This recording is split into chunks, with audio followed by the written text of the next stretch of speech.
Hey, it's A Humble Collector here, and today's video we're taking a look at the two-panel death card of Otto Ordung. So without further ado, we'll go ahead and get started.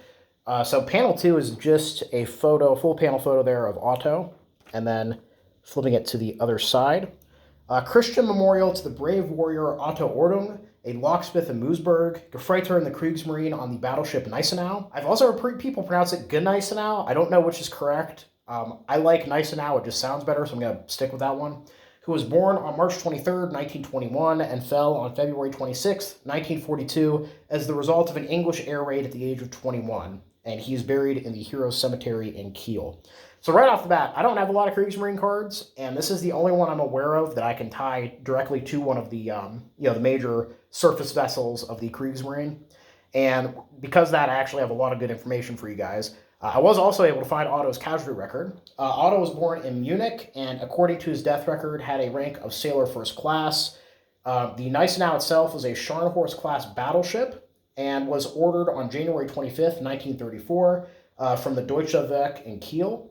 She would be laid down on May 6, 1935, launched on December 8th, 1936, and commissioned on May 21st, 1938. She had a displacement of 32,100 tons, a length of nearly 230 meters, and a beam of 30 meters. Her top speed was 31.3 knots, propelled by 3 Germania turbines, with propellers that were nearly 5 meters in diameter. Had a range of 6,200 nautical miles, and a crew of 1,725. For armaments, the Gneisenau had 9 28.3 centimeter guns, 12 15 centimeter guns, 14 10.5 centimeter guns, 16 3.7 centimeter guns, 10 2 centimeter guns, 6 torpedo tubes, and 4 seaplanes. Her belt armor was 350 millimeters thick, and her deck armor was 95 millimeters thick. The Gneisenau would take part in several early war operations, such as Operation Nordmark, attacking convoys in the North Sea, Operation Østerbø, which was the invasion of Denmark and Norway, and Operation Juno, attempting to disrupt Allied supply shipments to Norway.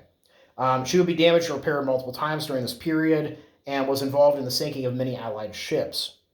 In January of 1941, Gneisenau and Scharnhorst would break into the North Atlantic, sinking 22 ships before returning to Brest. She would be damaged and repaired there several times before the 2 ships carried out Operation Cerberus, which is where they actually did the channel run and managed to reach Kiel. Now, during this sprint, Gneisenau would hit a mine, and because of that, she'd be laid up in Kiel for repairs, which led to the action that would kill Otto. On the night of February 26th through 27th, the Royal Air Force would actually bomb Gneisenau while it was in dock, with a combined force of 33 Wellingtons, 10 Hamptons, and 6 Halifax bombers. 26 of these aircraft would ultimately make the bombing run on Gneisenau, scoring 1 hit on her bow, which would kill 116 crewmen, including Otto. Now, 1 bomb hit might not sound like a lot, but it actually completely knocked Gneisenau out of the war at this point. So there were attempts made to repair and refit Gneisenau, but those pretty much stopped when the Scharnhorst went down. And after that, she kind of just sat around dock until on March 27th of 1945, she was sunk as a blockade ship in the Gotenhafen Harbour, and she would remain there until being scrapped over the course of 1947 through 1951. So really, the single bomb blast, the same one that killed Otto, would completely relegate her to unimportance for the rest of the war. So interestingly also, if I could put Otto's casualty card back on screen here, we can see he was actually killed at 10:30 p.m. on February 26th. So yeah, overall, super cool card. A lot more info than I usually get, so that's always interesting to have. Moving down to the bottom here. Until we meet again, your last word when you left the last time. Until we meet again, so it continued to sound in battle and agony. Until we meet again, your last words will write on the grave. See you again in heaven there. One day they will lower us down. A little rough on the translation. And then at the bottom here, O Lord, grant him eternal rest. So yeah, very interesting card from a very famous vessel of the Second World War. Obviously not in quite the realms of like Bismarck or Enterprise, but anybody who's aware of the Kriegsmarine ships is going to know what Gneisenau is. I paid a bit of a premium for this card. So when it comes to death cards, probably some of the more sought after and more fake are cards tied to like battleships. Knights Cross Winners are also big ones. A lot of SS cards get faked.